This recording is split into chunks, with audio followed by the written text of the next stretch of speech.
بچو ته ووایه دا یو غلط کار مو کړی دی دا سړی چې نن دلته ولاړ دی دا یې وظیفه یې نه اخیستې نن به د باچا هم ګرځېدو زما باندې به یو سړی نه راتلو زما به سپورټ و زما سربګاړی و زما سره به سکیورټي وه نن زما سره زما په کورنۍ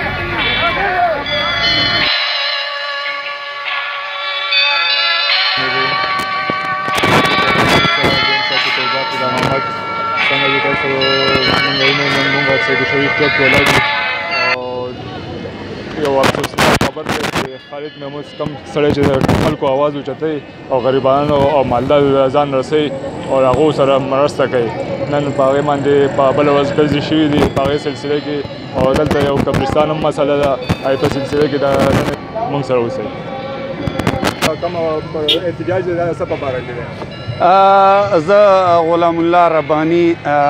چیرمین سپریم کونسل ملاکنډ ډویژن دا زما تعارف تاسو تپوس وکړو او نننی احتجاج چې کوم دی نو هغه پرون بله ورځ په سیدو شریف کې کم چې زمونږ دارالخلافه ده او په هغې کې زمونږ کم د جی وای ایف د لویر سواد چیرمین ډاکټر طارق صاحب او د هغه ورور ناظم جناب خالد محمود صاحب د هغو د کور په خوا کې چې کومه مقبره ده په هغه مقبره کې یو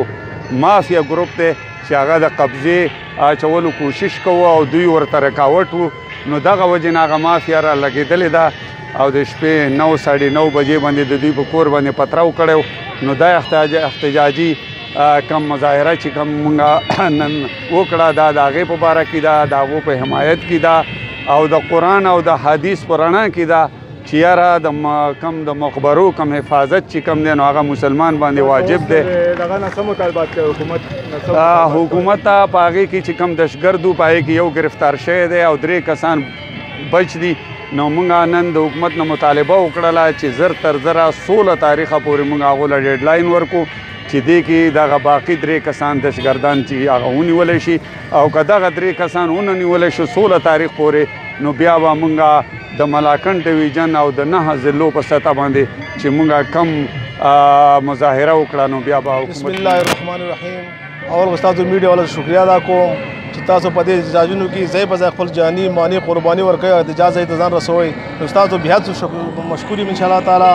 او زمانوم د ملک محمد ریاض ویلیج کونسل حیرانای ناظم هم د کالام د طرف نه او دلته احتجاج کې موږ भरपूर سیدو خلکو سره موږ भरपूर ان شاء الله تعالی دې سره دا منډه ومو تړله ومو دا چې احتجاج نن چې کم دی دا په مقبرې په باره کې دی نن موږ سوچ او فکر وکړو موږ دا کلمه وایو موږ مسلمانان یو او راځو د مقبرې کې کورونه جوړو څنګه زموږ ناظم صاحب ویل ګلا ناظم صاحب چې باید هغې له پاسه فلشونه به وي هغې له پاسه